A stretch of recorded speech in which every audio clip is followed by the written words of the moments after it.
chers participants, messieurs, dames. Donc il m'a été demandé de tracer le cadre général dans lequel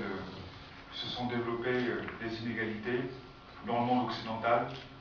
et puis dans les pays émergents, en particulier le Maroc. Tout d'abord, une petite parenthèse pour dire que cette question des inégalités et l'énigme de la croissance n'a jamais été un sujet tabou pour l'Union socialiste des forces populaires, dans la mesure où cette question des inégalités fait partie, je dirais, de l'ADN de notre parti. Donc nous n'avons pas attendu que l'opinion publique s'empare de cette question pour en discuter. Mais le contexte social étant ce qu'il est, le contexte politique étant exacerbé par un gouvernement impopulaire, antisocial, sourd aux attentes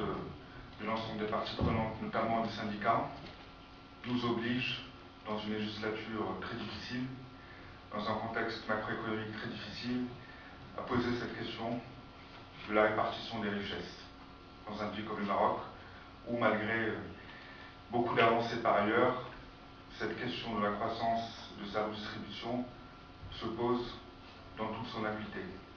Rapidement tracer le cadre général dans lequel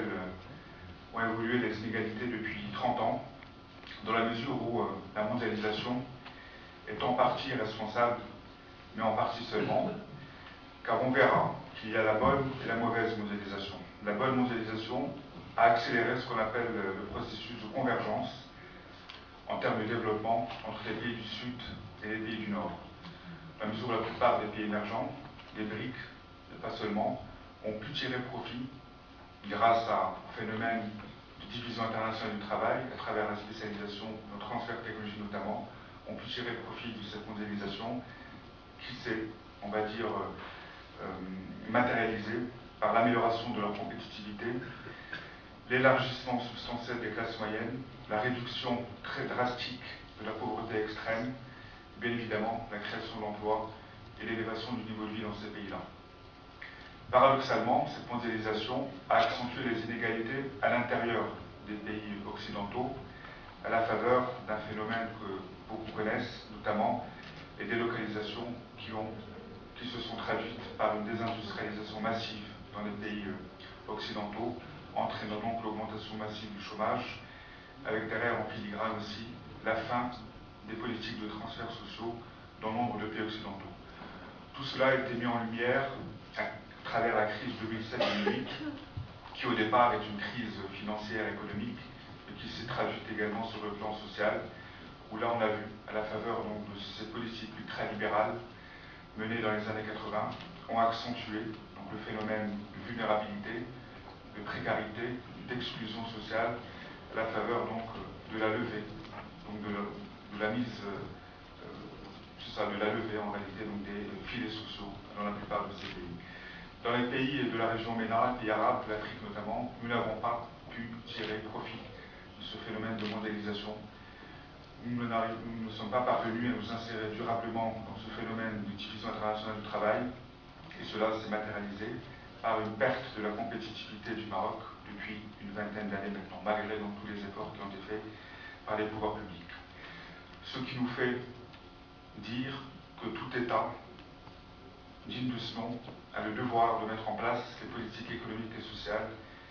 qui vont non seulement préserver le pouvoir d'achat des ménages, mais l'augmenter,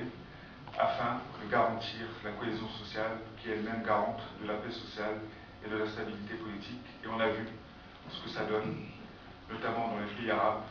le printemps arabe, et en partie, ou en grande partie dû justement à ce phénomène de mauvaise redistribution des richesses, dans la mesure où la croissance, où les fruits de la croissance ont été accaparés par des clans au pouvoir. Le contexte général est également important pour dissocier le type d'inégalité que les économies mondiales traversent. Il y a trois types d'inégalités. D'abord, au niveau donc de la répartition des fruits de la croissance à travers donc la répartition de la richesse nationale. On constate depuis une trentaine d'années que la part des revenus du capital dans la richesse nationale ne cesse d'augmenter au détriment des revenus tirés du travail. On est passé de taux de 74% en moyenne à 65% au niveau donc, des pays de l'OCDE, au niveau donc, des revenus alloués au capital, alors même que les revenus alloués au travail ont diminué de 10 points pendant cette période. Le deuxième fait qui permet de montrer ces inégalités, c'est les inégalités salariales à l'intérieur des revenus du travail, avec la moyenne des salaires supérieurs qui parfois atteint des taux de 300% par rapport donc, au salaire moyen des cadres ouvriers. Ce taux atteint 300 aux États-Unis, 180 en Angleterre et 80 en France. Donc des inégalités salariales à l'intérieur même des revenus du travail. Troisième élément, les 10% des ménages les plus aisés, ça c'est des chiffres donc, aux États-Unis, s'accaparent pour 40 à 45% donc, de la richesse totale créée dans ce pays. C'est des chiffres donc, qui nous font revenir 100 ans en arrière, au début donc, du XXe siècle. Enfin, les politiques fiscales et de transfert menées dans ces pays-là ont été injustes, profondément inégalitaires, dans le sens où à mesure que la part du capital augmentait dans les revenus, la fiscalité, la taxation imposée donc à ces revenus du capital ne cessait de baisser, avec même la fin de la progressivité de la taxation au niveau des revenus du capital, alors même que la taxation au niveau des revenus du travail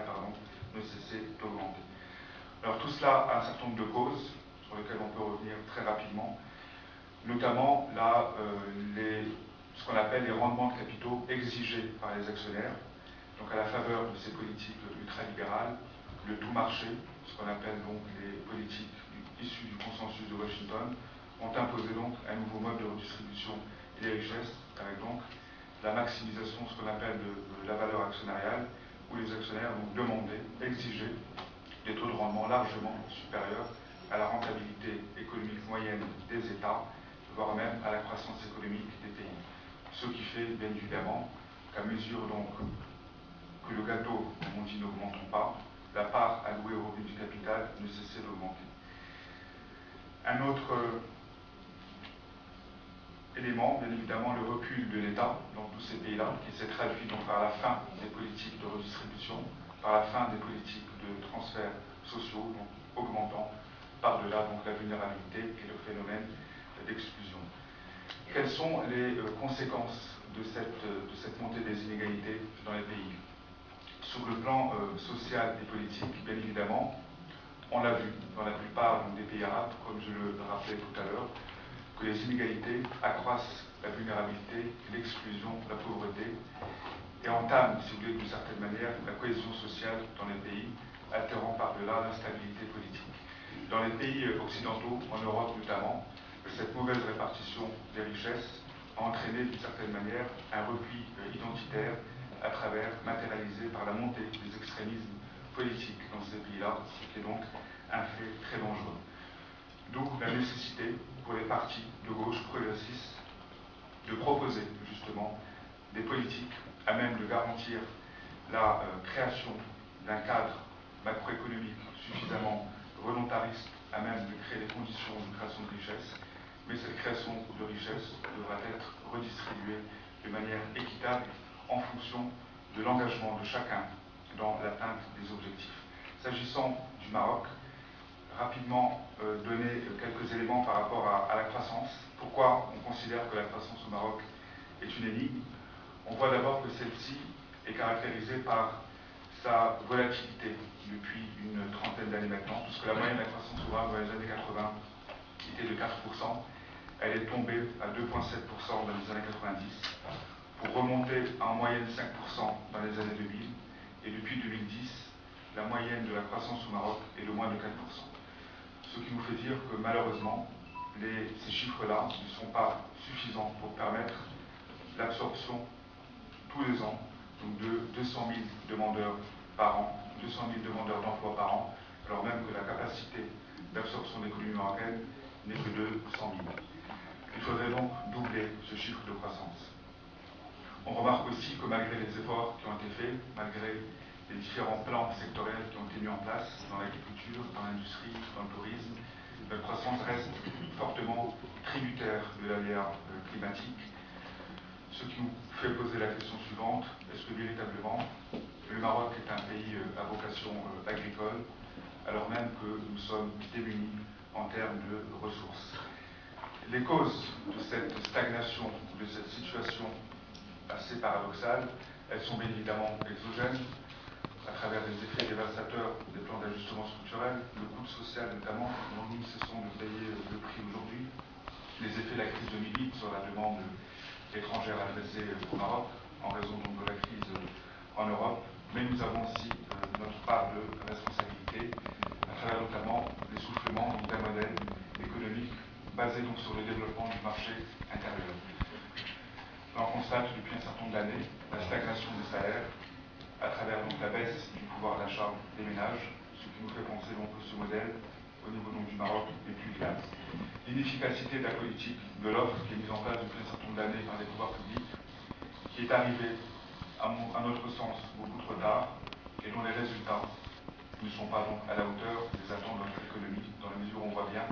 que ça n'a pas empêché notre économie de se désindustrialiser depuis un certain nombre d'années et de perdre même en compétitivité à cause de l'absence de diversification industrielle, que ce soit en termes de produits ou en termes de débouchés.